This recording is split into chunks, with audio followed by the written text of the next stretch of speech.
Turn the volume up. Things are about to get raunchy.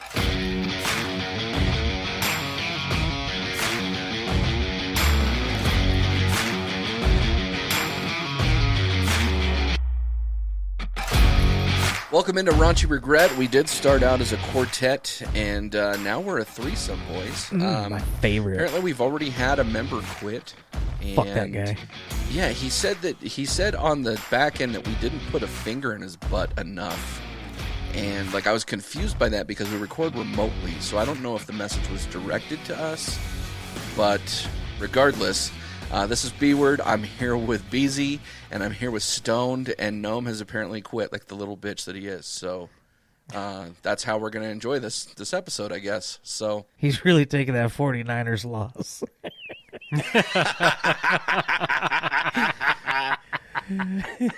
I thought he was just struggling trying to find his booster seat to get up to his mic. But, yeah, the 49ers loss was a delayed reaction. Yeah. You know?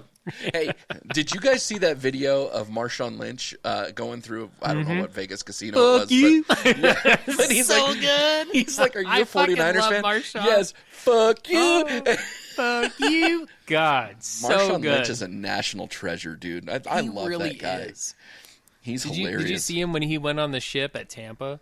Oh, And, he yeah. dressed like Jack Sparrow, and he legit was walking like Jack. I was like, dude, if he could get down talking like Jack, this dude needs to be an actor ASAP. Because god for sure. damn, he's so for fucking sure. funny. You know- oh my god, You know Disney would recast him because he's black. That's true. That's true. It wouldn't be Pirates of the Caribbean, though. It'd be Pirates of Compton. And, instead of a ship, it'd be like some big-ass Cadillac hoopty thing, you know? It'd be badass. With spinners. And then if HBO bought the rights, it would just make him gay.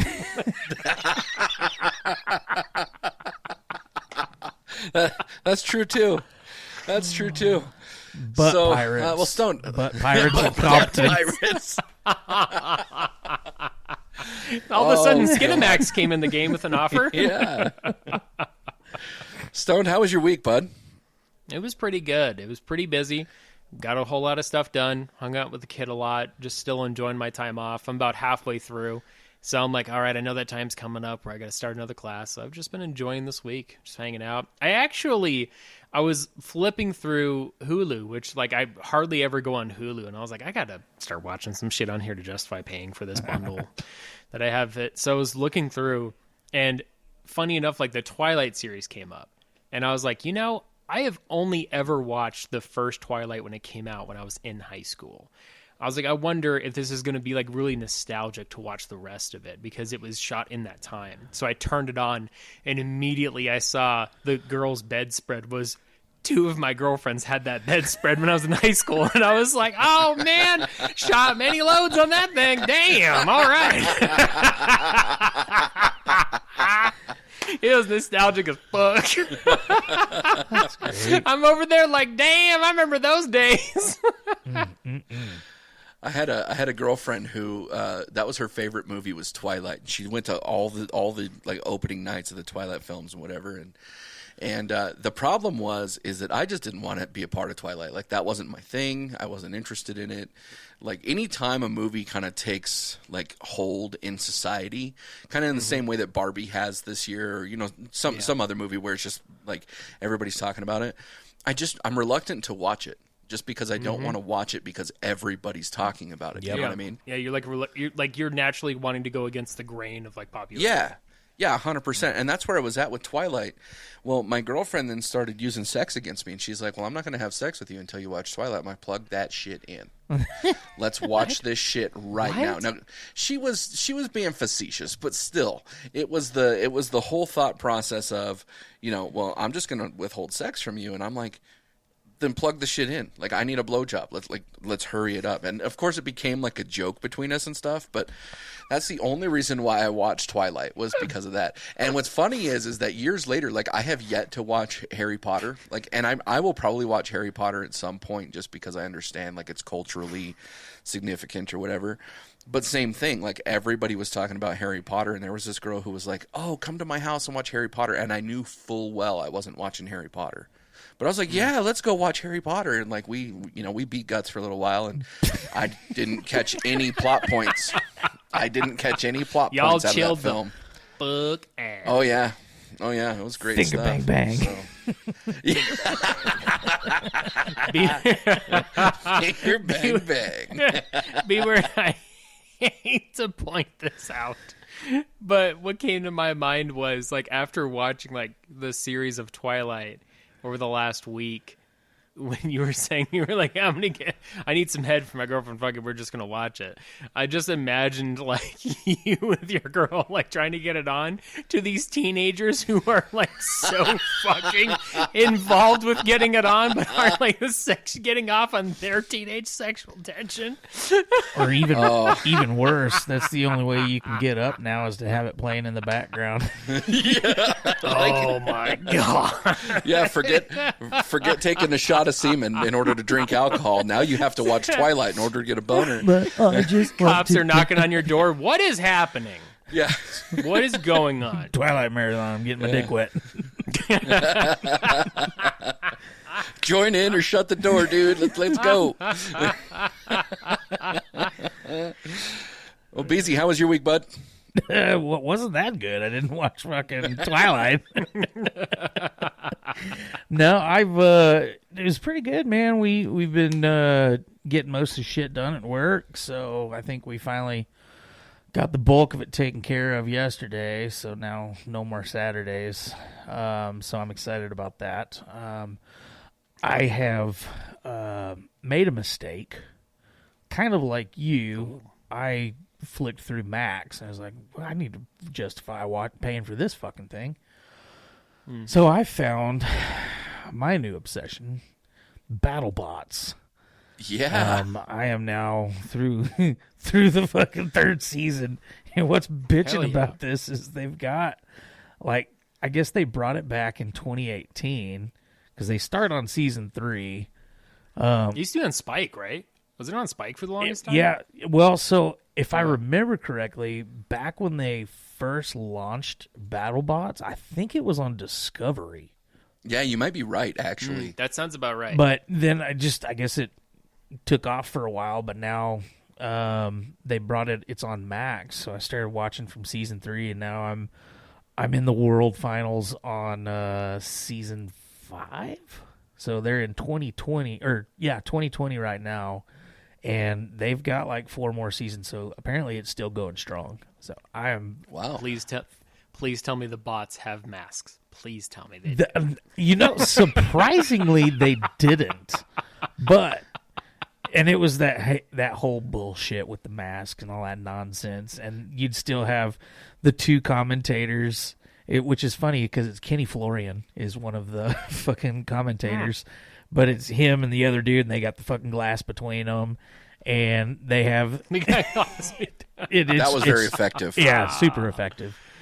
But this season, 2020 season, they are wearing masks until they get up to the control booths because they have that plexiglass between them, so it blocks the COVID.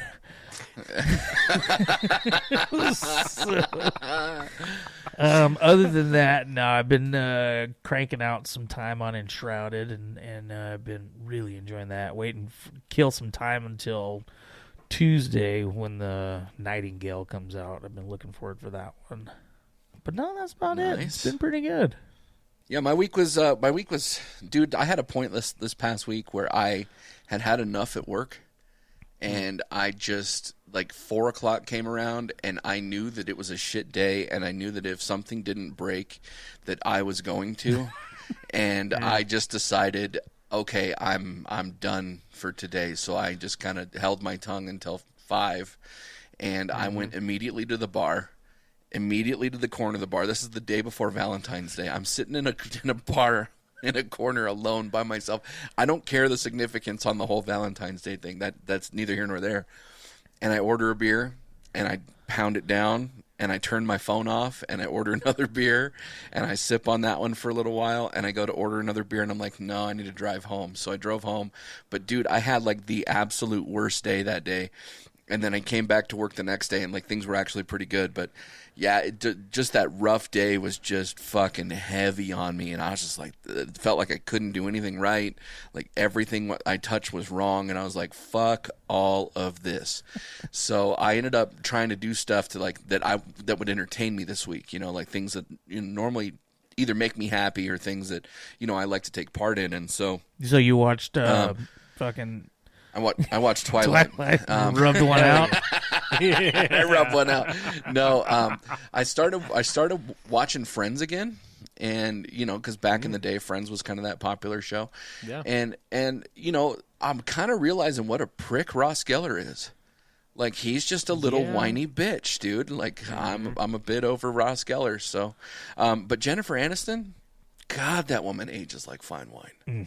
I mean, her face not so much at 55. It's not a 25-year-old face. It's definitely a banging body though. But God, she's fucking gorgeous, dude. Yeah. Like there's no part of her that is wrong at all. I still, to this day, have not watched Friends. I mean, I don't encourage you to watch Friends. Well, but I'm 100% with you when you were saying that you go against the grain. Because for the longest time, I hadn't seen... Yeah. I still don't think I've seen the second and third Twilight. I just, maybe 3 years ago, finally watched all the Harry Potter shit. And it was just because the prequel stuff, the Griswold or fucking whatever the hell it's called... Fantastic Beasts. I was intrigued by that, and then so I watched that, and then the wife was like, "Well, this is like the prequel to Harry Potter." I was like, "Fuck it, go ahead. I own them all. We'll just watch them." So we watched them, and I was like, it's actually pretty good, but it took me that long to get to that point. And then Friends was another one. I was just like, nah, I don't want to watch that one. Yeah, no, I can definitely see that. Like, Friends is one of those that's either hit or miss for people, and regardless of if it's hit or miss, I'm not going to convince you the opposite, right? Like, you either like it or you don't, and so that's one of those that I don't argue with. But the other thing that I wanted to bring up though is I started buying Blu-rays again because Best Buy stopped selling them, right? And the reason why I started buying them again is because there's a movie that's very similar to the movie Clue. You guys remember the movie Clue at all with Adam West? Mm-hmm. So, but it came out before Clue, and it's called Murder by Death. And it has like the guy who played Columbo, and it has some other people that are in it. But the reason why I bought it is because, in the whole spirit of cancel culture, like eventually this film is going to get canceled. And the reason why is there's a white dude playing an Asian dude. And so, and he does a good job at it, like for the shtick, right? Because it is a comedy. But so I ended up buying it because I wanted. Not that I'm going to watch it right now, but maybe eventually I'll probably watch it. Like, I've got Blazing Saddles for the same reason. I've got some of these movies that are classic movies to me that I don't want to like have the ability to lose. So, but it's been pretty exciting going through and looking at what DVDs and Blu-rays I have and like trying to build that collection up. So, I was pretty stoked by it. I was coming back to your white guy playing an Asian. I was just watching a YouTube video the other day at work. And it was talking about how they're thinking that John Wayne's cancer was because of where he filmed one of the movies, and the movie was The Conqueror, and it's when he played fucking Genghis Khan. So. We gotta go get him. There's a white guy playing a Mongol. Yeah, and he had that fucking mustache. I remember that film. I have not watched it. I have not watched the movie. Let me preface that. But just the fact I saw they had a bunch of the theater marquee signs that were kind of showing it, and I was like, oh my God. This shit would have been boycotted today. Oh, 100%. 100%. Oh, man. 100%. Well, Noam, how was your week? Oh, that's right. Nobody cares. Silence? Is he that came it? up a little short. Yeah. Fucking angry little fucker. We'll be a better podcast without him this week, so don't worry about that. So this rundown was created by Stoned, and I'm actually pretty disappointed that Gnome isn't here because this is a good ass rundown. Mm-hmm. So Stoned, you have a little game segment. You're bringing back the find and replace. Talk to us about what you're looking for from us. Yeah, I really like the idea of find and replace and just kind of getting everyone's take on what they would want to see changed in something. And this week, I came up with, find a common class taught in generally senior year of high school and replace it with a class you would teach or want to see taught. Could be something serious or hilarious. Could be a revision of a current class. What I came up with is I came up with 2 classes. Senior year, get rid of math, get rid of science. I still think people should take English and just keep working on that because it's going to help with communication and writing and such. And your electives, fuck off. Like, whatever you want to take for it, who gives a shit? But math and science, get rid of that shit. We're good. We've learned everything we need to up to that point. Really don't need to learn anything else. Maybe a little bit of statistics, but we could do that somewhere else. I would replace them with a culinary class, and I would replace the other one with a real-life experience class. Now, when I say culinary class, I don't mean home ec. I mean just straight cooking. Culinary. Straight cooking. Culinary. As they say over in France. Culinary Arts 101. Culinary Arts. I love you. But yeah, like one quarter is going to be broken down into, or each quarter is going to be broken down into different aspects of cooking. One quarter is baking. One quarter is grilling and smoking, one quarter is stove work, and one quarter is knife and utensil skills. Just fucking give them a bag of onions each and just have them spend the day. A whole quarter of mise en place. Mise en place. Trust me. I know a lot of terminology that I wish I did from my binge watching of Hell's Kitchen and any of those goddamn Chef and Ramsay. BattleBots. And BattleBots, too. The other class for real life skills, one would be finances. So you're getting into contracts, how APRs work, how banks work, how all that shit, like paying your bills on time, all in one quarter. Another quarter is going to be dealing with feelings and relationship skills. So how to talk to people, how to read people. One is going to be public speaking. So just like getting up and just getting comfortable with the idea of talking in front of people, because if you're going to get anywhere in life, you're going to have to do it at some point or another. And the last class is going to be martial arts, right? The last quarter is going to be martial arts. Just some That's basic worthless. karate, basic kickboxing, right? Basic rolling around, Start with Brazilian Sorry, BZ, Jiu-Jitsu. It's better. Yeah. Taught by Hoist Gracie, baby. Let's go. The go. But yeah, just some martial arts so people can get a basic idea of combat, and just in case if it ever has to come down to it, you can at least defend yourself somewhat. Yeah. Or maybe it'll spark some people to be like, hey, I would like to learn a little bit more about this and maybe develop a passion. Any one of those can be developing a passion. I see much more people developing passions out of those in real life experiences in culinary arts, martial arts, than fucking the Pythagorean theorem and dissecting a fucking octopus. Well, the only problem that I see with that is the public speaking. There's already too many goddamn people on the internet that feel like they have pretty good public speaking backgrounds. And now if they actually get taught, now we're going to hear more stupid people talking. We're always going to hear stupid people talk. That's going to be a fact. But I think that, like, to kind of advocate for what Stone's saying, because, to play devil's advocate for you, I do think that there's the part that society has where they're protected by the keyboard, because a lot of what they're saying on the internet's through it's not face to face. That's why you have martial arts, and that's why you have martial arts, because when you fucking mouth off, you can block a punch. Dude, that class for public speaking needs to be taught by Marshawn motherfucking Lynch. Fuck you. Fuck you. Yeah, I love that. B word.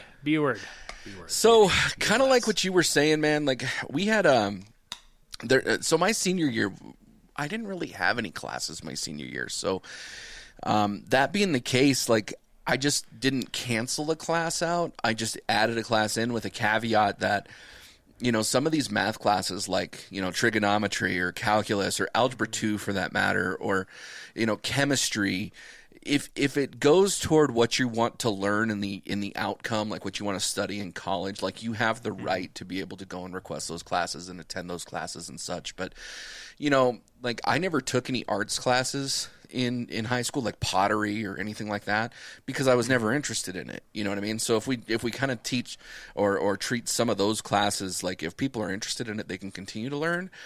But separately, I'm going to take from real life experience. We actually had a business and leadership class here in Carson City, and I was actually a part of implementing it. And my role in that was that I was a financial professional outside of the school, and I worked with the teacher within the school. And he and I partnered together, and at the end of the year, we actually had a Shark Tank program, very similar to the TV show of Shark Tank. Shark Tank. Yeah, and so the premise of the class was that you were going to learn several things within this class, to include budgeting, marketing, communications and leadership skills, like kind of like what Stone was saying. But you're also going to learn like what the differences are between LLCs and sole props and corporations to a certain extent. You don't want to get too deep in high school, but and then you would bring in people from outside the school who are in those roles to talk with them. So, a member of the insurance community, a member of the marketing community. They might be a marketer for a hospital or, maybe a government agency or something, but they can at least bring on real life stuff. But then at the end of the year, your whole curriculum is comprised of creating a business plan. And so at the end of the year, you end up creating a business plan for whatever business you want to come up with. And then that business is then your final presentation. And there's 2 steps to it. Number 1, you have to turn it in just like with any assignment. But then number 2, the teacher then compiles the best 10. And they do a Shark Tank program where you bring in the instructors who came in, the professionals, the financial professionals, the marketing professionals, whomever took part in the class, and you have them become the sharks. And then they then present their business class. And this class, I don't know if it's still in effect right now, but I've actually seen 2 girls present their business idea, and they are now business owners. They now own the business. So you want to talk about something that's real life experience that's been able to put them out there. Like that's certainly one. But I also think that there should be a life skills class. Like here's how you change a tire. You know what I mean? Like here's how you not a mechanics class, but just like here's the basics of what you need to know. Like here's how you patch drywall. Here's how you dialed 911 before you posted on Facebook. Yeah, like for sure. Like, but there's like general life skills. I think are something that's far beyond what people have the capability of initially, and so just kind of teaching somebody what society expects of you, and then allowing them to learn that before they're actually out on their own. I think that would be generally pretty good. It seems like we all kind of went in the same direction on one, because I did 2 as well. But I mean, it's been over 2 decades since I was in fucking high school, so I hired a hypnotist to unlock some forgotten memories on classes that I actually took. I was in band, so I got to fuck off a lot my senior year. Same. But I wasn't really sure if I wanted to go the funny route or like the serious route, so I did both. Fuck it. There needs they're for realsies. I'm super serial. There needed to be a class of like an intro to finances or financials, teaching about 401ks. That was one that I had been told about at several companies that I had worked for that offered 401ks, and I was like, nah, it's gay. I'm not going to do that shit. That's more money that I don't ever get to see. Meanwhile, now that I'm looking back, I've got a 401k I've had for a while, and I'm like, Jesus Christ, if I had this the entire time, I could have bought my fucking house. Yeah. Learn how compound interest works. Compound interest, high APR credit cards, how to file your taxes. Yeah, for sure. I think that would be a great one. Well, and of course, at that time, balance a checkbook. But dude, what's a checkbook? I haven't looked at a checkbook in over a decade personally. So. We'll be checking out. What? Who? That hot girl? I'm checking her out. Yeah, I'd like to balance that shit. Balance it up. Real story though. real story, when I was working in banking, I had this lady come up to me, and she's like, I had just opened an account for her, and she goes, hey, can I talk with you real quick? And I said, yeah, absolutely. So we go back to my office, and she goes, my account's overdrawn. And I'm like, what are you, okay? Like, what are you looking for? I'm trying to explore, like, what her intent is. And she goes, well, I don't understand why my account's overdrawn. And I said, well, You spent more money let's than take you a had look. in So we go through the transactions, and she validated all the transactions. And I said, so where's the confusion? And she goes, well, I still have checks. Ooh. So she thought that meant money. Yeah. And I'm like, that's not how that works. Oh, no. So completely agree with the whole financial literacy stuff, man. Yeah. On the flip side of things, if I could teach a class, I think I would call it Intro to Iron Skin, and I'm going to launch this class today. It would be a class teaching proper shit talk. We would go through the classics of Yo Mama jokes, Rose battles, classic dad jokes. We'd listen and find new comedians, just listen to their stand-up and shit. Because it's funny because that's something that I had always really gravitated towards was comedians and stuff, finding all them oddballs and just finding those hidden gems, going to shows and shit and listening to them.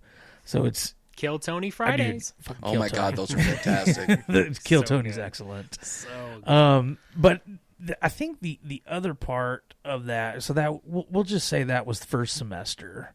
And then second semester, we're going to find ways to lessen the pussification of this generation.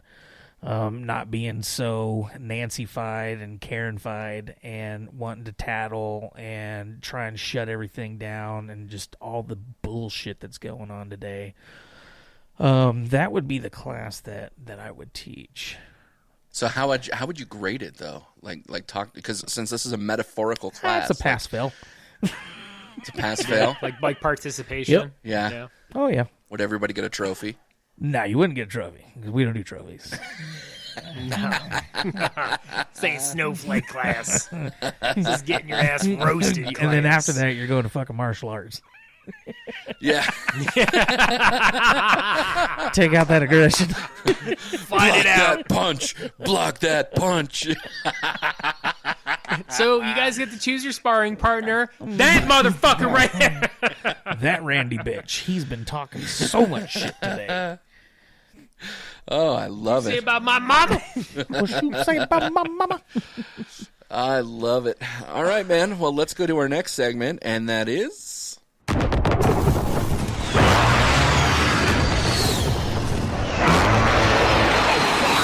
coming in blind. All right, Stone, coming in blind. Lead us in, baby. Coming in blind, baby. This one is going to be name your top 3 biggest failures and what you learned from it. Fuck. Oh, Uh-oh. look who joined. Oh, shit! shit. Speaking of failure, there is no. Failure. What, were, you Quitters talking ain't about, shit. were you talking about your 3 siblings before you? Is that what we're talking about? Yeah. Shouldn't have kept the condoms in the same drawers as thumbtacks. Did you spend that everywhere, B-word? I got B-word. Yes. That went out my nose. Oh, that hurts. Yeah. Oh, so good. Well, Nomi, welcome in, nope. dude. Hello. How are you guys? We thought you quit. We thought you said, fuck it. You're offended and you're leaving. I thought about it. If I was going to quit, though, I would do more appropriate time. Like, I would have quit halfway through recording, you know? Yeah. Gotta, Makes more just sense. walk out, like, exit it, and then shoot you a message, hey, I'm done. Done forever. Would you Done would you have just podcasting. sent me a text? Would you send me a text while I'm in the labor and delivery room? Yes, I would. He's just going to text the group with that marsh on. Fuck you. Yeah. I'm just here so I don't get fined, okay? Well, so now that we have a gnome, I don't know if he heard what the coming in blind was, Stone. So lead us back I did through not. that. I just got in, and it was silent when I got in, actually. Gotcha. So coming in blind, name your top 3 biggest failures and what you learned from it. Oh, did you guys already all answer? Yep, we're just waiting on No. you. Yep. Yeah, just went in. God damn it! Why do I have to be honest? It's like name your top 3 failures and why you learned from it. Did you? Okay, failure what you number learned from 1. Did you take this advice from B-Word and how he was trying to run the show last week? Because No, okay. no. Oh, okay. I was pretty clear. Okay. Name your top 3 Okay. biggest failures and what you learned from it. Oh, okay, cool. Yeah. Not why you learned from it. Yeah. No, I said what you learned. My hand hurt really bad when I put it on the hot skillet. I was forced to learn. It was court mandated.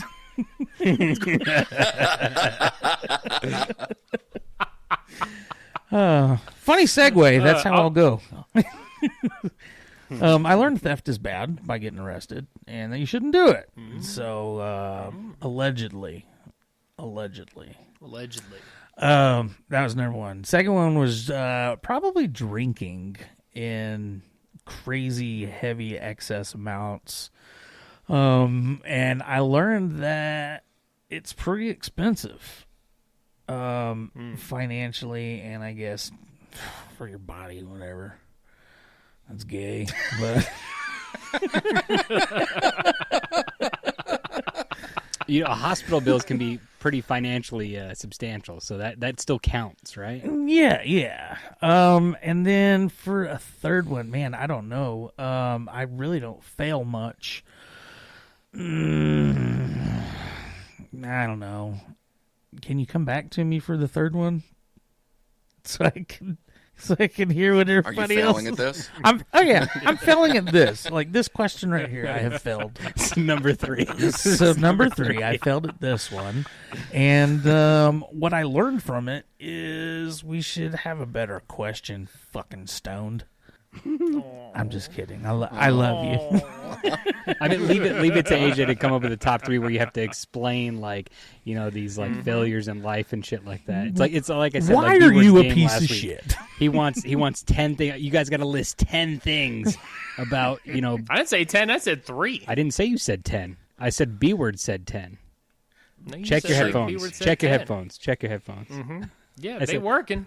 How's your booster seat? Did you finally find it? No. That's why I'm Like a low. little bit taller? You see how the camera is? See how the camera is?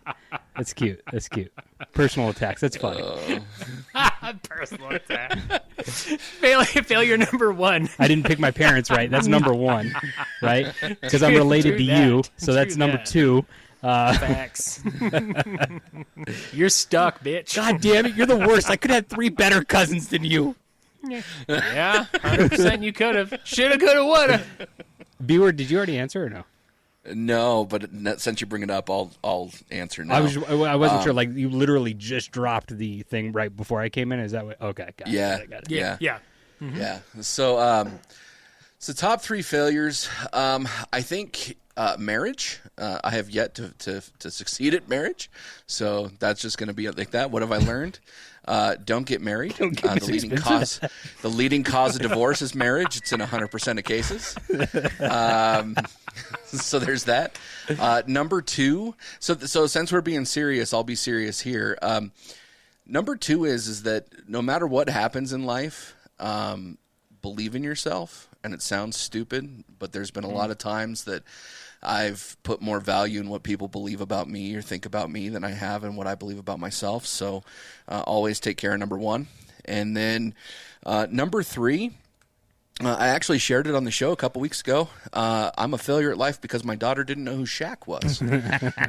So failing to culture my daughter in certain ways is definitely a failure. But yeah, so I'm going to go with those 3. Noise. Solid. Noise. Solid. Nomi, you want to go next? Yeah, sure, I'll go. Failures. I'm going to throw this one out as, I guess, number 3. Failing when you know you have to take a shit, but you decide to do something else in the meantime, which causes you to shit your pants. That's I'm gonna go with number 3 on that one. You should have gone number 2. You really missed out on that one. That's a missed opportunity there, no. That's good stuff. He got on that airplane a little too early. That's right. God dang, this is a tough one. I think so. My first big relationship, I would say failing my friends, because you get so wrapped up in the woman, and you're young, you just want to slay, you want to smash, like that's what you want to do, right? And you will drop everything that you know at all costs to be with that, even if it's toxic, because you're us guys, Getting your dick that's what wet. we want. Getting some push. And Getting some learning from that, and making it so that Goddamn faggots. when they queef Malo really good, it's hard to walk away. No, but and then learning that in the future that you can't abandon your friends and your friendships. I almost lost some really good friends over that relationship, and luckily they stayed around for my sake, and not luckily for them because they're idiots, but whatever. Man, and then number one, I'd probably have to go with B-word, like my first marriage, and what you learn, and what we didn't do, and whatever, and trying to implement that into my second marriage so that actually goes further. So, which actually in hindsight, actually has already gone further, so I can just let it go by the wayside, right? I hope she's not on the other side of this door. So You can stop trying, dude. She looks down on you every day. you just see me just like camera cuts out. phone doesn't she exist. beating him with this booster seat. Yeah. So I'd go with that. All right, Stone, how are you a failure, and tell us why? Hell yeah. The first one that comes to mind for sure is my initial stint at college. And every time I've done something in life, it's always been like, okay, I can brush this off because maybe I'm not 100% invested in it, or maybe I got out of it what I wanted to, right? For instance, I was never starting at football. Got in way too late, and I knew I was never going to start, but I got out of it what I wanted to. Other people saw them not starting as failing, but I was like, fuck that. I learned a whole lot of shit doing this, right? So everything I went into like, okay, I'm getting this out of it. But when I went to college, I was really good at speech and debate. I was really good at writing. I was really good at speaking. This is going to be a cakewalk for me. No. Got told flat out I fucking suck. Like, hard suck. Like, I wrote this paper and I was so impressed with myself, and I got a 68% on it, and the guy was like, dude, what the fuck are we doing here? And I was like, oh, I put my fucking heart and soul into that. And I quit. I quit and got out of there because I was like, I'm making hand over fist at this fucking restaurant, which really looking back on it was not hand over fist at all. But it was like, hey, I'm getting money. Like, I'm young. Fuck it. Let's go out. Let's party. So then over time, I was like, okay, I think I can actually succeed at this. I just need to learn professional writing, which is basically what academic writing is, except academic is more detailed. So I did that over time, and I was like, okay, cool. I think I can actually take a stab at it, which is why I'm back in college now. The second one is just being way too fast at work and overlooking things. And I got implemented in a situation where someone stole $1,000. And what happened was I was setting people up for the day on their tills at this check cashing place I worked at, and I gave someone an extra bundle of hundreds, right? Extra $1,000. She took it. And when I was running the vault numbers and everything else, I was 1,000 short. I was like, okay, like maybe someone just has an extra, like whatever. Counted everyone's shit twice. Counted the store twice. Got out of there like 2 hours late. Shitting my pants because I'm $1,000 short. This ain't $20. This ain't $10. This is $1,000. It's a lot of fucking money.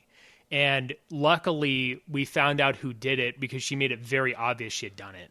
And I was like, shit, I'm going to get fucking fired. Like, this is the first job I'm ever going to get fired from. I'm fucked. And I was panicking so hard. Luckily, I just got a slap on the wrist, and they were like, just don't do that shit again. That was a giant learning experience to slow the fuck down. Even if I'm busy as shit, even if I want to get something done quick, just slow the fuck down, because a little thing could go wrong or a big thing can go wrong. And all wrongs are fucking terrible. Well, so let's just slow down a little bit. I know what that dumb bitch would have on her list is fucking hiding $1,000 a little bit better. Dude, for real. For real. I hope that bitch trips on a curb and breaks her nose on concrete. She rolls up with a $1,000 Rolex. Hey, nice fucking $1,000 on your wrist. Where'd that come from? Yeah. I remember my ex-wife was like, dude, she took it if she calls out tomorrow because she just got a shopping spree. Called out the next day. And I was like, you fucking called it. Holy shit.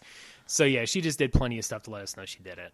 But the third thing is working too much and not valuing spending time with your family. And Noam can attest to this. For a long time when I worked at that place, I worked weekends, I worked holidays, birthdays, never took time off, and was just investing into learning everything I can about working and being a professional, but at the sacrifice of spending time with my family. And then finally I wised up and was like, fuck this, I need an 8 to 5 job and I needed weekends off so I can spend time with my family. But I spent so much time doing that all of a sudden Jordan's oldest, Elias, was a teenager and his entire childhood was like gone. And I was like, fuck. Okay. All that time spent with people was just not there. And so I was like, okay, I'm always going to put family first. I'm never going to put work first again. Very deep fucking coming in blind stoned. Well, with that, before I start crying, let's take a real quick break and we'll be right back.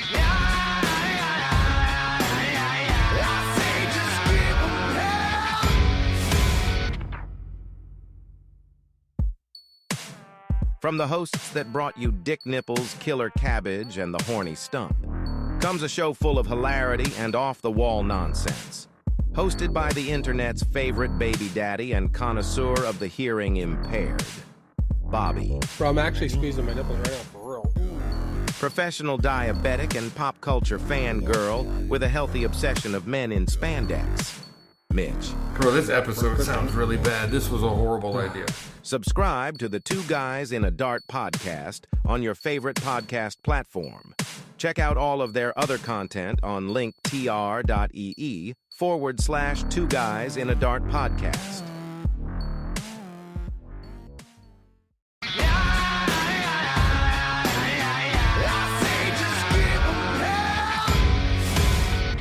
Welcome back to Raunchy Regret. This is B-Word and Stoned. Good job on this rundown. I really love this, man.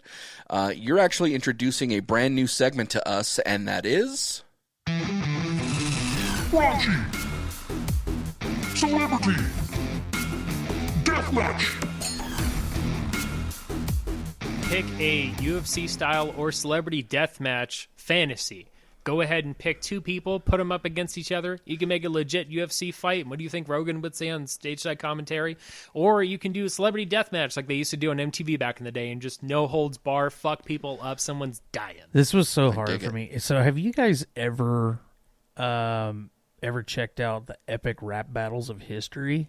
Yes. Oh my god. They have done so many fucking bangers on that one. And, you know, there's no clear winner because, you know, in the voice of that dude, you decide. But, dude, epic rap battles is fucking amazing. And then, of course, you had Celebrity Deathmatch with MTV. That was back when MTV was good. Yeah. So this one, man, I spun my wheels for quite a while trying to figure out which one that I had. And I think it's going to be a banger. I'm looking forward to it. I'll go first because mine's kind of a steamroll match, and I actually did this in the style. I did this in the style of more WWE. Hell yeah! But so I'll stick with that, right? Okay. And I have so for work, instead of having to wear a beard guard, I just shave it, so I have this beautiful mustache going on, right? And so I'm choosing Tom Selleck in his prime. Versus Michael Cera with his pedophile mustache. Okay?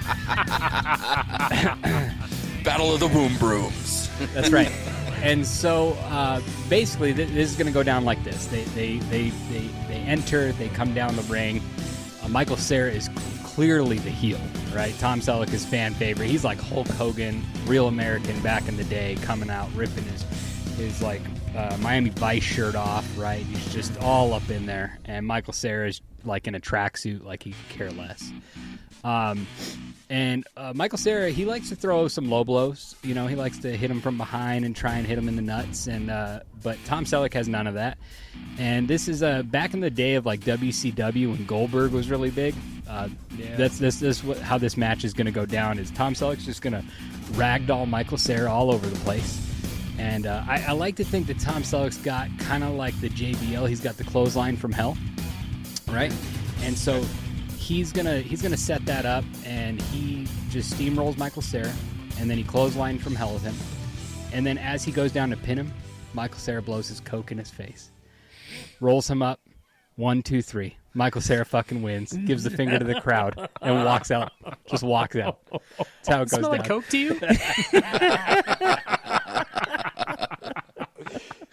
Oh, So Michael Cera, Please he's tell the me- ultimate. He's the ultimate mustache champion. Please tell me he pulls out a Capri Sun and puts it up to Selleck's face and is like, No, "Listen, he sip." drinks the Capri Sun as he's walking out the ramp, looking at everybody, giving everybody the finger, and he's just got the Capri Sun. Oh, that's funny. That's funny. Well, I didn't really know how to do this, so I'm going to go next. But I just kind of wrote out a script as if I were one of the announcers for Celebrity Deathmatch. So I am, because I did write it out, I'm going to go ahead and read it out to you, and then hopefully it comes out as I intended. So, ladies and gentlemen, welcome to Raunchy Celebrity Deathmatch. Tonight we have a clash of the queens that you will not want to miss. In one corner, she's a pop sensation and chart-topping artist. We have Taylor Swift. Taylor is entering the ring, accompanied by Travis Kelce. They are both waving to the fans. The Swifties are going insane right now. Taylor Swift is known for her killer performances on stage, but can she bring that same energy to the deathmatch ring? We're about to find out. And in the other corner, she's the actress known for her roles on the big screen and toxic relationship with Johnny Depp. Amber Heard is strutting herself down to the ring with a confident smirk. She's accompanied by Mr. Hanky the Christmas Poo. Amber Heard is a force to be reckoned with both on and off the screen. This is going to be an epic showdown. The bell rings and Taylor and Amber circle each other, exchanging intense stares. Suddenly, Taylor throws a punch, but Amber dodges with a nimble move. The crowd cheers for the agility on display. These ladies are not holding back. Taylor and Amber are trading blows, each landing strategic hits. The crowd is on the edge of their seats. Both of these ladies are giving it their all. Taylor breaks away from Amber and heads to the top rope. She landed a flying bitch kick. Amber doesn't appear to be phased. What is that? Is that? It is! It's Jell-O! Jell-O is raining from the ring! Oh my god, it's on top of these celebrities! Taylor lands a powerful punch in the midst of it all, and it looks like Amber is staggering. What a hit by Taylor Swift. Is Amber Heard in trouble? Amber is being checked by Judge Mills Lane to see if she still wants to fight. Heard is signaling that she still wants to compete. Oh my god. Amber charges Swift and lands a Swift shitty kick and sends Taylor stumbling. The match is incredible. Both women are back to their feet and appear to be charging one another. Oh my god, they're exchanging a flurry of blows. A flurry of blows. Haha. This match is neck and neck. It looks like there's now a fight outside the ring. Travis Kelce ran toward Mr. Hanky to tackle him. Hanky starts throwing kernels of corn at Kelce, blinding him. In the ring, Swift and Heard are still going blow for blow. Wait, what is that? Mr. Hanky's entering the ring and heading towards Swift. Hanky just pulled Swift down by her long blonde hair. This match is becoming a shit show. The Swifties are booing. Oh my god. Heard is now hovering over Swift. She seems to be unconscious. Heard is removing her pants. Oh no, what the fuck? Heard is shitting on Swift. She is shitting on Swift. The ring is now full of shit-stained Jell-O. I'm about to throw up. This match is out of control. Hanky now is holding up Heard's arm. Oh, and in the winning position, the bell rings. That is the end of the match, folks. Is it fair to say that this swiftly got out of hand? Until next time, this is B-Word from the Raunchy Celebrity Deathmatch saying, stay raunchy. Nice. Amazing. That was great. Throwing the corn. The shit that heard round the world. A couple things that sparked my mind here was when you said Jell-O and Taylor Swift, I was thinking of green Jell-O, and if she was covered in green Jell-O, she'd basically have the same curvature as Gumby. So Travis Kelce's in there looking like Pokey. that's good shit. That's funny. Hell yeah. That's good. I'm going to go next. So this fight is going to be to the death. Celebrity death style match. In one corner, we have the deaf, the blind, the dumbass, Helen Keller! And what she has strapped to her retarded arms is a bunch of blades to make her a real retarded Baraka. In the other corner, we have Rosie O'Donnell! With the sledgehammer that's just a little too heavy for that fat ass. Ding! The bell goes off. Helen Helen is waving wildly. She has no idea what's going on. A side person blows some dust in her face. Oh my gosh, is that Rosie O'Donnell's side from The View? We hate that bitch. I'm gonna beat your ass. She's trying to swing the sledgehammer around, and it hits her own foot. God damn it, Donald Trump, son of a bitch! And she is going off, naming everyone that she hates, including everyone we've never heard of. And then a swipe comes across her cheek. Now you're gonna get it, bitch. And the sledgehammer comes overhead and knocks her in the shoulder and throws her to the other side. She bounces back in the ring and gets her right in the leg. Rosie O'Donnell is crying hysterically. Her corner says, "We got you, boo!" and holds up a boombox. And what do you hear on it? Rosie O'Donnell, what a loser. She's so gay. Is that Donald Trump himself over the boombox?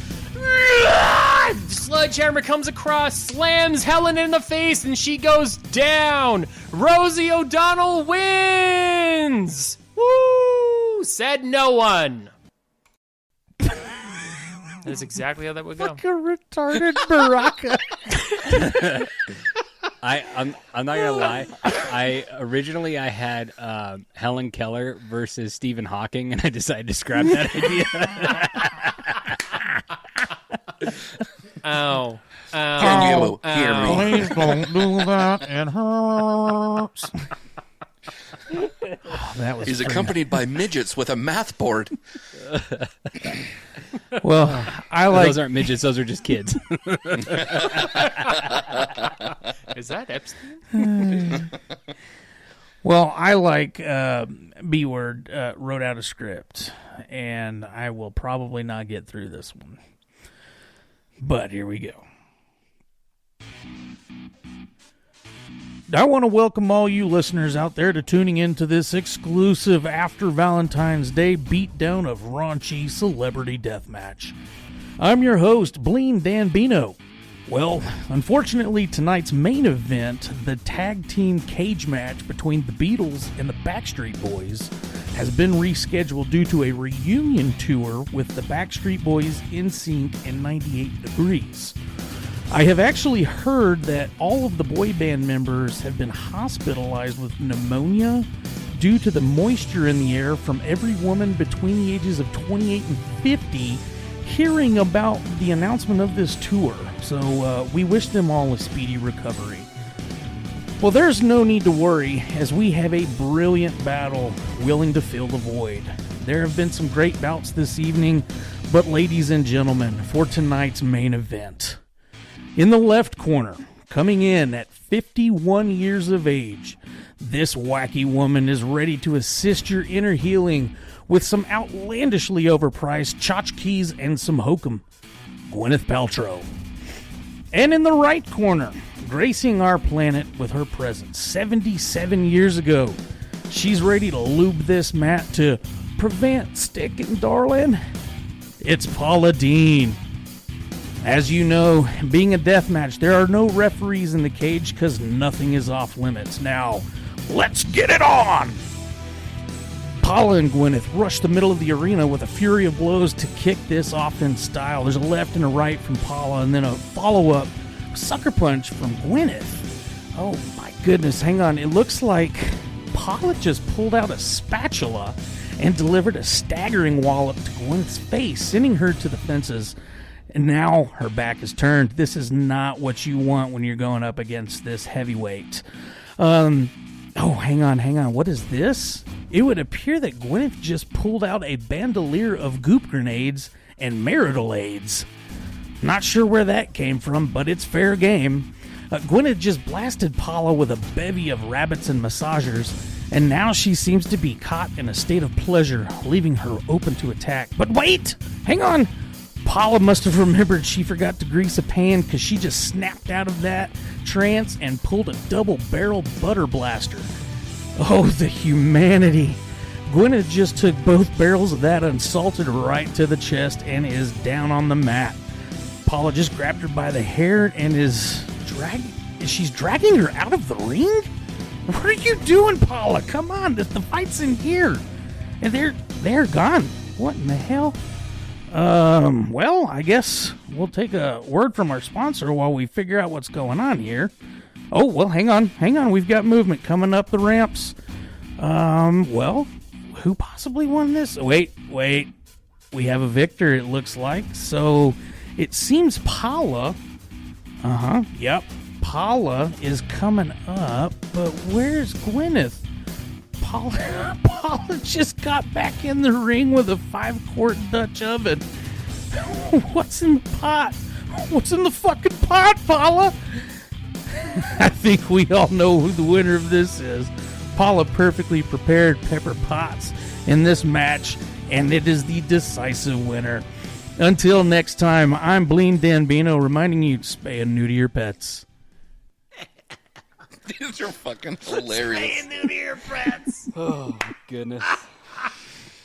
Oh, fuck. Good shit. I didn't realize we would all have that much effort into that. That was fucking awesome. Oh. All right, Stone, last thing on your rundown here is how high were you, or how drunk were you, for weaklings that are out there? But tell us a little bit about this final segment. So this came about last weekend. I got obliterated one night. It just completely zooted out of my mind. And like the heathen that I am, I decided to make a grilled cheese sandwich at like 12:30 at night because fuck yeah, that's what you do. And I put the plate down, and the chair was in front of me staring at me, and I was like, okay, we can sit down, and we can eat this delicious meal, and then go to sleep, and it's going to be great. All right, chair's right there. I'm going to go ahead and sit down. And I went to sit back, but the chair's still in front of me and ate shit. You're literally looking right at the chair trying to sit. Looking right at the chair, focusing so hard. I was like, absolutely suited. And immediately I sat there and went, what the fuck just happened? And I was like, you've ever been so high you fell backwards looking at the chair you wanted to sit on? Is it still in front of you? And I went, that's going to be a great segment. So have you ever been so high or ever been so drunk and thought or done something or said something? Oh, yeah. Yes. So you can put anything in there that you want. Something you did, something you said, something you thought. And for an example on here, which is like the second one I immediately wrote like right after, which was, you ever been so high? This has happened. You ever been so high you had a panic attack because your toilet seat didn't have a seat belt? Didn't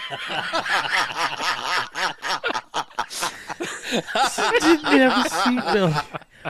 I need a 5-point harness on this thing. We're going to space, bitches. For real. Oh my god, never putting that much hot sauce on a burrito again. Woo. That's ridiculous. I can think of, so I can't say I've ever been so high that one of those things has happened, because I have not gotten to that point of dabbling where I tried to sit down in the chair that I was looking at in front of me. However, I do remember, I mean, there's been multiple times with hitting the sauce. I can think of one that I remember my girlfriend at the time got super pissed off at me because I kept asking her. She said, like, every fucking 15 minutes I kept asking her if I pissed my pants because I would look down and I had a wet spot on my jeans.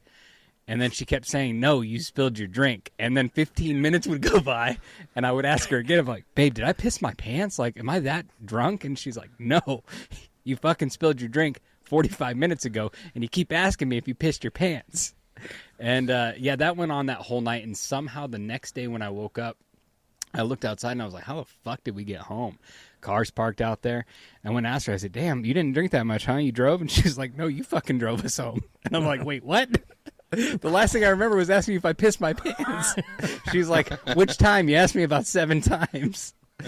So that was a tough one, you know, because I guess the problem was my pants just didn't want to dry because we were outside playing beer pong and it was colder outside. And so I don't know. But that's definitely one that right when I saw that, it rung a bell to me of like just being so drunk that I kept playing the same thing in my head, having no clue that I had already played it, you know? So. Mm-hmm.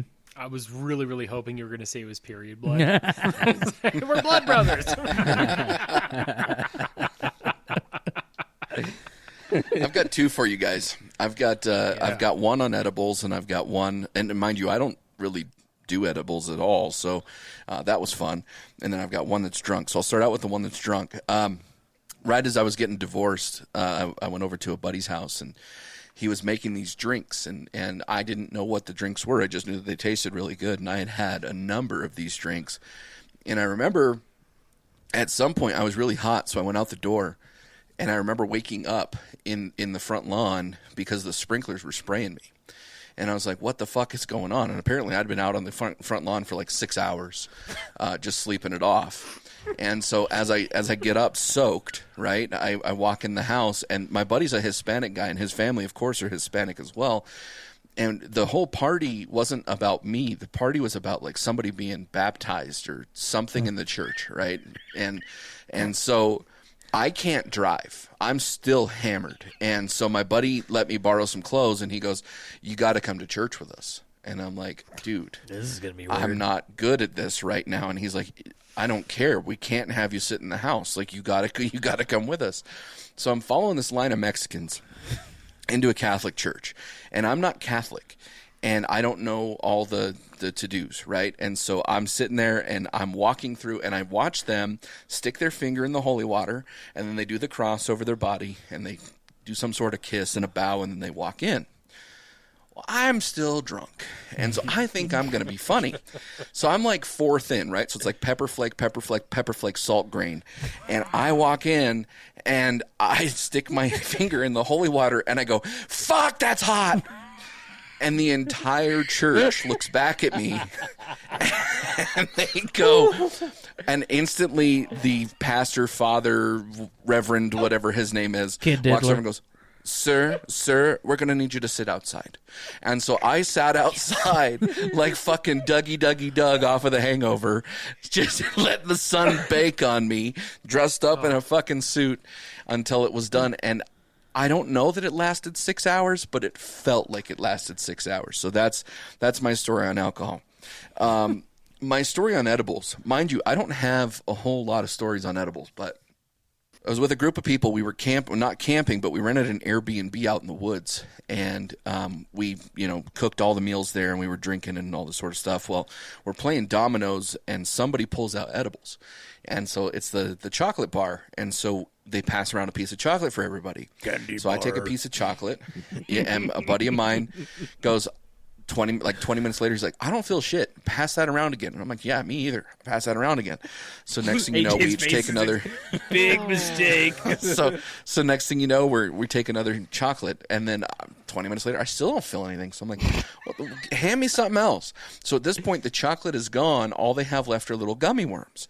And so I'm like, well, just hand me a gummy worm. So they hand me a gummy worm. And all of a sudden, somebody goes to bed because they're fucking hammered, and everybody's sitting outside, like on the balcony, and they're looking up. And I walk out from the double doors, and I'm looking up, and I'm like, "What are you looking up at?" And they're like, "The moon." And I went, "There ain't no fucking moon up there. They don't get over here. You're looking at the roof." So I walk over, and I'm like, "Oh shit, there's a moon, right?" Well, that's not the point of the story. The point of the story is that there was one shower in this house, and there's like 12 of us, right? So I decide I have to be the first one to take a shower because I don't want to fucking deal with everybody in the morning. It's just one of those things. So everybody's going to bed. All the bedrooms are upstairs. So there's one light on in the living room. So I'm like, okay, fine. I walk into the bathroom. I can't figure out how to turn on the water. Finally, I figure out how to turn on the water, and it's just fucking hot. It's the hottest water I've ever been around in my fucking life. And I'm like, okay, whatever. I just need to hop in the shower. So I take the hottest shower in my life. This little bathroom is fucking full of steam, right? The hottest shower ever. So I dry off as best as possible. I get on my fucking sweatpants, and I start to walk out toward the one light in the living room. And I look behind me, and the mist is fucking following me, dude. This mist is going to get me, and I'm scared to death. And so now I'm trying to figure out how to turn off the one light so I can go upstairs. So I go around to every single fucking light switch, and I'm like, off, on, off, on, off, on. This light is not changing at all. So I finally walk over to the light, and I turn it off. Well, it's pitch fucking dark. We're in the fucking woods, and I'm in the same room as this fucking mist, and I'm scared to death that this mist is going to get me. So I ran the fuck upstairs. I hop into bed. More shit happened after that. But yeah, the mist was gonna fucking get me. So it wasn't me falling on a chair, but god damn it, the fucking water in the air, the fucking Backstreet Boys little moisture that was out there. Oh my god, dude, I was in fear of my life. That will do it.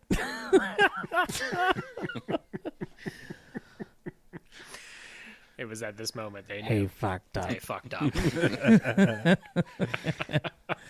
So I've probably got far too many boozing stories that I would have to remember. Because usually I'm pretty fucking tanked for them and don't remember. It's just what has been told to me on what happened. But I'm going to... Been there. So have you guys ever heard of triple C's? It's a Coraceid and cough cold. So we did some triple C's. You met some lean? That's what I'm saying. I'm like, are you Trayvon Martin right now? I mean, Is that what we're doing? it's the pill form of it. The pill right, form. Lil Okay. Wayne. So basically, Oh, so they crushed it and snorted it. Okay. so I hadn't ever done it before, but I was with some seasoned veterans, and they were like, all right, so basically you just take this entire package of Coraceid and cough cold. We call it triple C's. I'm like, all right. They said you're going to take a nap, and when you wake up, you're going to be buzzing like a motherfucker. And I was like, all right, I like that. That sounds good. I said, what happens if I don't take a nap? I said, you're going to violently throw up. And then when you finish throwing up, you're going to be buzzing like a motherfucker. It's like, okay, so I'm fucked, or either way, I'm going to have a good time. I like this. You're buzzing or you're buzzing with bad breath? Yes. So I'm like, all right, down the hatch. What? And I sit on the couch, and I'm like, all right, I'm waiting for this to kick in. And Reno 911 kicks on. I was like, oh, fuck. I'm going to have to watch this. So I'm sitting here watching it. And it was the DVD, so I had the whole box set of Reno, and we're watching. I say we're me, because they went to their bedrooms to go take a nap. So I'm like, all right. Well, I end up watching this whole goddamn like an hour and a half's worth of episodes, and they come out tripping balls, and I'm like, oh no, I forgot to take the nap. I said, how do I know if I'm going to start tripping? And he said, well, have you thrown up? I said, no, I don't even feel close to throwing up. So he goes, all right, well, maybe you're lucky. If you yawn, it might activate it. I was like, well, that's the weirdest shit I've ever heard in my life. So I was trying to make myself yawn. My other buddy comes out of his room, fucking yoinked. And the funniest thing about it is when you laugh on triple C's, you literally go into time warp mode, like everything, like your fucking Matrix mode. Everything is just super slow. So we prepped for this. We got the double disco ball of light and had that running. So they're sitting there enjoying the goddamn double disco ball of light. And I'm like sitting in the bathroom like, man, I just got to pee. So I peed, and then I sneezed, and then it was just like, and I was like, that's how everybody laughs on triple C's the same way. You all laugh. So I'm talking to my buddy. We've sat on this couch what feels like for, I don't know, 3 days, just watching the disco ball go. And I'm like, we should do something. And he goes, let's go meet the neighbors. It's like, that's great. Let's do it. So we started knocking on the doors at the apartment complex. And we met like 15 of our neighbors. And all of this happens in the span of 45 minutes.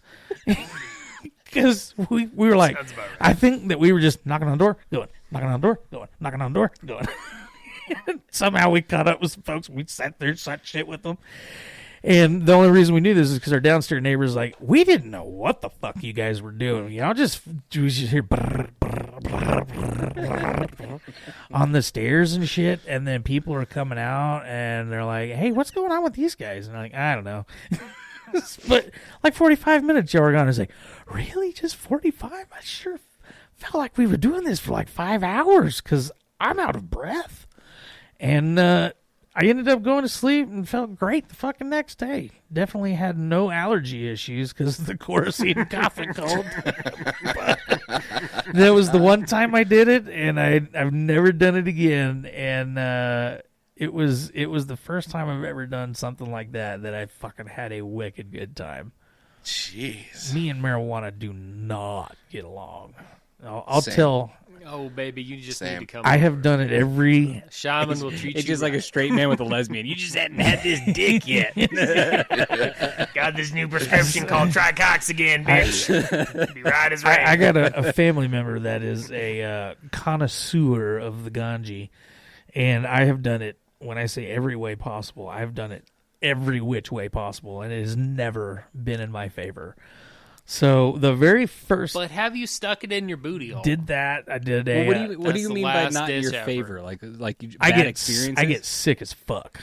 Oh, okay. So Ooh. the very first time I smoke weed, I'm with my roommate who's a permafry, and then my best friend at the time who smoked a lot. What the fuck is a but permafry? it's somebody that cannot function without being blazed. That's what we always call it. Oh, fried. they're Permanently fried. always fried. Permanently Okay. fried. Yeah. Yeah. So we were sitting. I had a shitty day, and I was like, you know what? Fuck it. Let's smoke. They finally talked me into it. He's like, all right, let's do it. So my buddy rolls a fucking big ass J. And actually, no, he'd rolled a blunt. It was a blunt. And he goes, all right, so if you're going to do this, we're going to do it right. I'm going to set the mood. So he puts on How High. And we're sitting here. What if you turned on some R&B and it got real weird. Yeah. Then he took it up the butt. Is that R. Kelly? I mean, all of a sudden, there's a big black dude named Darnell, and he was inside of me. I got peed on. That's just part of the experience. And maybe it's a psychological thing that I just don't want to get peed on anymore. That could be what it is. But so we're sitting here doing a little weed circle. And it's just the three of us. My buddy's like, all right, here you go. He's puff, pass. Hands it to me. I'm like, whatever. I'm not feeling it. So we're doing the rounds. The movie's going. My best friend, he's like, all right, I'm good. I was like, come on, pussy. I'm still going. I don't even feel this shit. So then it's just me and the permafry. We're going back and forth, back and forth, back and forth. And he goes, all right, I think I'm good. And I was like, oh, no, I don't feel it. And I still don't know what happened. How did you back out already? Why didn't you tell me to fucking slow down? You're supposed to be my Yoda through this, man. And he goes, Been there. sorry, I'm high. And he goes, well, I mean, that's a better answer than what I got. I got was don't be a bitch. Okay, all right, I won't be. So he says, just lay down and watch the movie and you'll be fine. And I was like, all right. So I lay down, I'm watching the movie, and then I can't move. And it gets to the point where I have to pee so fucking bad. It is literally dribbling out the tip. And at that point, it felt like I had a fucking elephant sitting on me. So when it's dribbling out, we're at DEFCON 1. I fucking zoom up. I run to the bathroom and I go piss. And my buddy's like, "Oh shit, we should probably go check on him." So he comes in and checks on me, and I'm looking in the mirror. I am white as a fucking ghost, and my lips are blue. And he goes, "Yep. You should probably go to bed."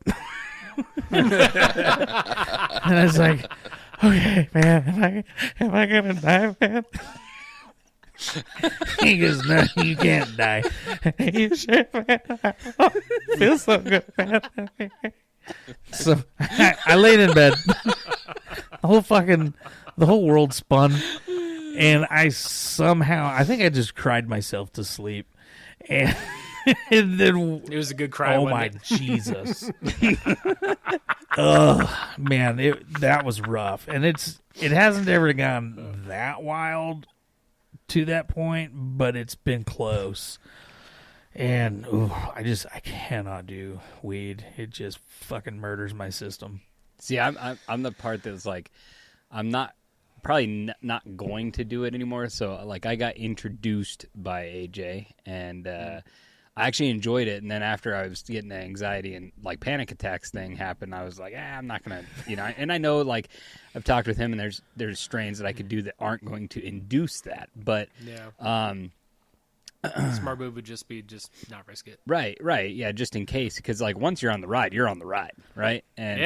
And the ride's going to come to an end, but it may be a while, because if I'm going to do like an edible, I mean, you can sit there 4-6 hours later, like enjoy the fucking ride, right? You're in it to win it. But there is times where it's like, man, I'd like to have like a guy's weekend and just like one day, like just drop like 100 fucking milligrams. Yeah, that's and cool. Just fucking go to the moon. You ever done DMT? Go, baby. I'll go to the devil's house with you, baby. I know you will. Let's go. I know you will. That's why I'm not doing it. Woo! So, but same thing. Like I've also like I would love to be like in a controlled environment and be able to do shrooms. Like, yes, I think that would be a wickedly fun time in a very controlled environment. So when I was in high school, we had ditched or something, and we went out to a dry lake bed. It was me. I don't know if Jake was there or not. He may have been, but it was me and like 5 or 6 other friends. And it wasn't mushrooms, but we had to like lick stamps. So it was like acid or something, right? Nice. Yeah. And I took a lick of the stamp. My girlfriend at the time was there with me, and she's like kind of walking me through it. She'd been through this part before, and she's like, "It's gonna be fine. You're just happy. You're this. You're that." And it was for the vast majority of it. It was very good. But if you guys have ever seen Who's Framing Roger Rabbit? Oh yeah. And that sword at the end that comes out fucking singing. Yeah, that was the color purple to me. The color purple came out and just manifested itself and started telling me how bad of a human I was, and I was like, no. And that was the first and the last time I did that. It was just, oh my God, the color purple was It'll tell you some shit. Yeah. There's was that- absolutely fucked. That comedian that's talking about, well, just don't have a bad time whenever you're going to drop acid. He goes, well, what do you mean? I've already done it. How am I going to, what would be something that's a bad thought to get me in a bad time? He goes, well, like thinking your head's an orange and you can peel it. He goes, oh, great. Well, now that's what I'm thinking about. Yeah, that's a fact. That's a fact. Well, Stone, this was a great rundown, dude. Yeah. Thanks very much for putting this together. And we're going to go ahead and close it out from there. So thanks, boys. Episode 7 of the Raunchy Regret podcast. Stay raunchy. Later.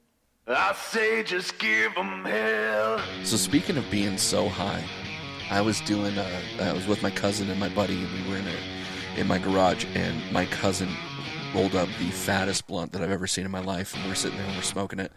And mind you, marijuana and I really don't get along. I get so anxious and everything else. But my buddy swore in this case that I would really enjoy it. So we went from smoking the blunt to AM PM because we needed to find Ruby Red Squirt and Twinkies. And I'm sitting there. My buddy's in charge of getting the Ruby Red Squirt, and I'm in charge of finding the Twinkies. And I'm at the Hostess end cap, and I see this thing, and it's called a muffin loaf. And I just paused. I sat there and I stared at a blueberry muffin loaf for what felt like 4 hours. And my buddy came over and he goes, I've got the drinks. Do you have the Twinkies? And I said, dude, look at this fucking muffin loaf. And he sat there and stared at it with me. And my God, it was the greatest fucking trip I've ever had in my life. At least it didn't go bad enough to where you had to switch to manual breathing. That's a plus. Very true. Watch out, you think you're big baller. Bow down to make another dollar. Stand up and hear the world holler. I say just give 'em hell.